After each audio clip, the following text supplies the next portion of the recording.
The AR-15, the prepper's best friend, after the Ruger 1022. Anyway, guys, let's talk about that. Let's talk about the AR-15 when it comes to preparedness and whatnot. So, contrary to what many people will say, the AR-15 does not stand for assault rifle. It does not. It's armor light rifle. That's what it is. It's not assault rifle. Yeah. So every time that I hear that, I'm like, okay. So yeah, but that's perhaps that's a video for another day. Anyways, preppers and ARs. Like I said, the AR is probably the second rifle or the second favorite of all preppers. In fact, if my memory serves me right, I think I read somewhere the 5% of the total population of the US at least own one or more AR-15. So it's a very popular rifle. Could be more. I'm going off memory here. If I'm wrong, put it in the comment section and correct me. Nonetheless, we use it for several reasons. Mainly, to me, it's because of the low recoil and the accessibility. Now, it is one of the most customizable platforms out there. Really. I mean, we're talking about, I think the only one more customizable than the AR-15, and again, I could be wrong, is the Ruger 1022. So, it's like, whoa. I mean, you can actually get away with not having a Ruger 1022 and just get the conversion 22 for the AR. You see? Very versatile. And it's really light. One of the things that I enjoyed the most is it weighs almost nothing.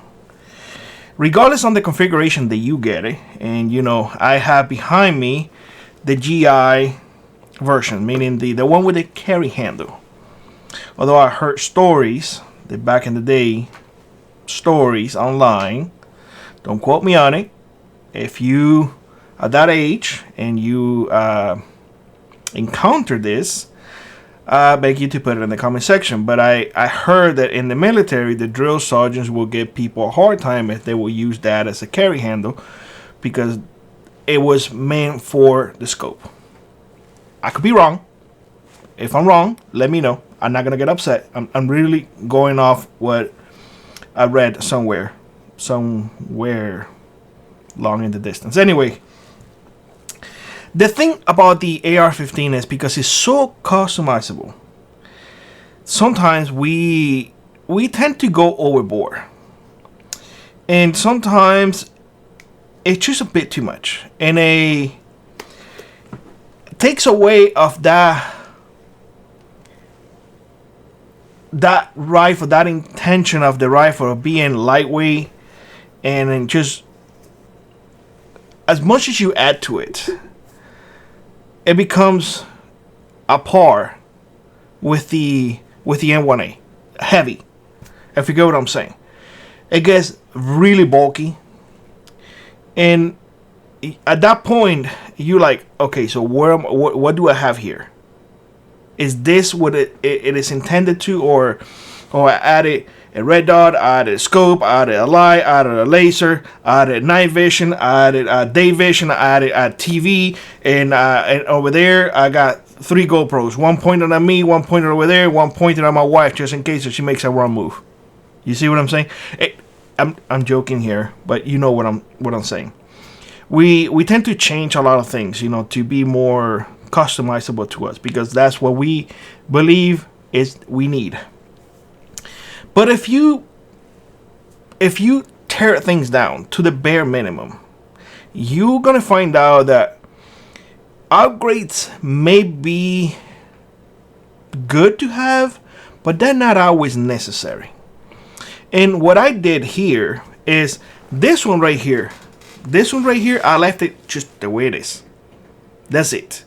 All I did is I added on top that loophole scope mount, because it's all they had in here. Otherwise I would have gotten something on Amazon. And I added a red dot, one of the SIG red dots. You guys see that red dot already in my Savage Model 42, and I did hit it and everything, and it holds 0, which I was very surprised. So after that, it went on special, and I got 2 more. So I didn't change the hand shield or anything, or the arm shield, the heat shield for the arm. I didn't change the stock, anything. You know, it's just plain. In fact, I thought about changing the charging handle to a bigger one, an ambidextrous one, and I was like, there's no need. This one doesn't have a scope on it. There's no need for me to go from the side or anything like that. Just the way it is. And I gotta tell you that at 100 yards, you know, it's not bad. I mean, that is not big. I mean, guys, I can't reach down there because otherwise YouTube will say that I'm handling a firearm. I even have to put the little red plugs in it so they won't give me no hard time. Imagine. And that is without magazine. But I left it exactly the way it was. Plain and simple. And I find it very enjoyable. Now, the one on top, and that one, if I didn't mention, that is a Colt. So try to win with the original. The one on top is a Bushmaster. That one is old. I used to use that for deer hunting in Florida. And I had a scope on it. I had a different guard in the front. This one. And honestly, this is heavy. And I took it off. I saved the old one though. The old one is there. I saved it. I not want to be throwing things away. You never know when you're gonna need it. And on this one, because I had a scope in here before, I had from Amazon or eBay, one of the two, the scope mount. So I left it there, perfectly fine. I made sure that it was tight. It was tight. I put on both the blue Loctite, so it's fine. And I added a red dot for this one right here. There you go, right here. The only thing that I left on this one was the cheek riser, because I'm planning to have blast using this one more than anything else. But I didn't change anything else. And I did that on purpose. In fact, I remove so-called improvements, and I went back, you know, to the original guardrail or guard shield. I don't know, whatever name it is. I can't remember right now. I'm tired. But I did that in order to keep the weight down, in order to put it to what it was intended to.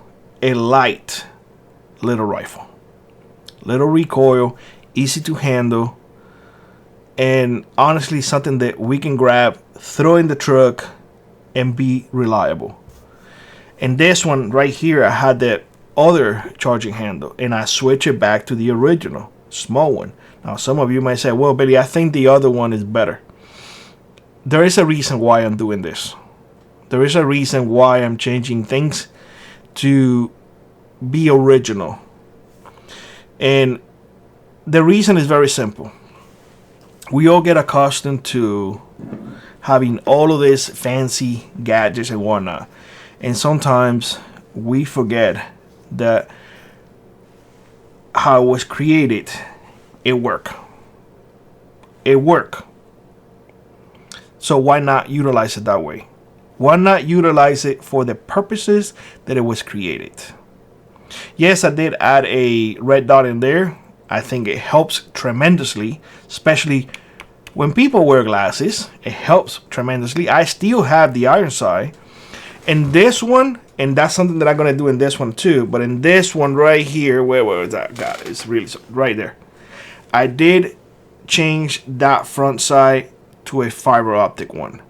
I think that everybody should do that, honestly. They're really cheap, and it helps tremendously. I want to start using this a little bit more, and I'm going to talk about that and the reason why in a future video that you guys will see probably next week, because I got to have a conversation with a native, and it was a very interesting conversation about the 223. But what I'm trying to say here is, when it comes to AR-15s and all of these platforms, they are really highly customizable. Be mindful. The more things you put in, the more the rifle is going to weigh, and it will become to a point that your rifle will weigh as much as one just made with iron and wood, and it will defeat the purpose of being a really lightweight rifle. The other thing is the magazines. This one's man, I'll tell you what, you can find all sorts of magazines for this one. Believe it or not, I am a huge fan of the 10 rounds, mainly because they're so small. And for hunting purposes and just having it around or in your homestead or whatever, it just works. I don't have any 20 rounds, believe it or not. I have it on my get, and next time that I go to Sportsman, at least 2 magazines. But I don't have 20 rounds. I have 10 rounders and 30. 30 I have a whole bunch. But they're a little too big to put it on the ATV or just to have it and you, I don't know, it's just my preference. But the 10 ones, and I like these metal ones, that seem to work really well. And I can just put it in here, bam, easy peasy. You see what I'm saying? Guys, what I'm trying to say here is, don't overcomplicate your rifle, whatever rifle it is that you're going to be using, just because it's customizable. Be mindful that the more things you put on, the more weight the rifle is going to gain. And the more weight the rifle gains is the more pounds that you're going to have to drag when you are in the field. Just saying. I just want to throw that up there. Now, for those of you who are going to ask me about the red dot, I am very happy with it. Very happy with it that I now have it in 2 other platforms, and they are performing to my expectations really well. That is 100 yards on both, and I'm happy with it. It moves a lot bigger than this. This is a 4x4 maybe. So just saying, a moose, a bear is a lot bigger. A wild animal is a lot bigger than that. And if I'm hitting there, you know, and that is like bam, bam, bam, bam, bam. So anyway, guys, I'll let you be. Thank you all for joining me today. Thank you all for listening to my rambling. It is always a pleasure to share my ideas and my thoughts with you, and I hope to see you in the next one. Bye-bye, everybody. If you'd like to support the channel, check out the links in the pinned comment below. Consider joining our Frontier Prepper Squad or let an add to your run. It really does make a difference. And always remember, those who prepare today will not struggle tomorrow.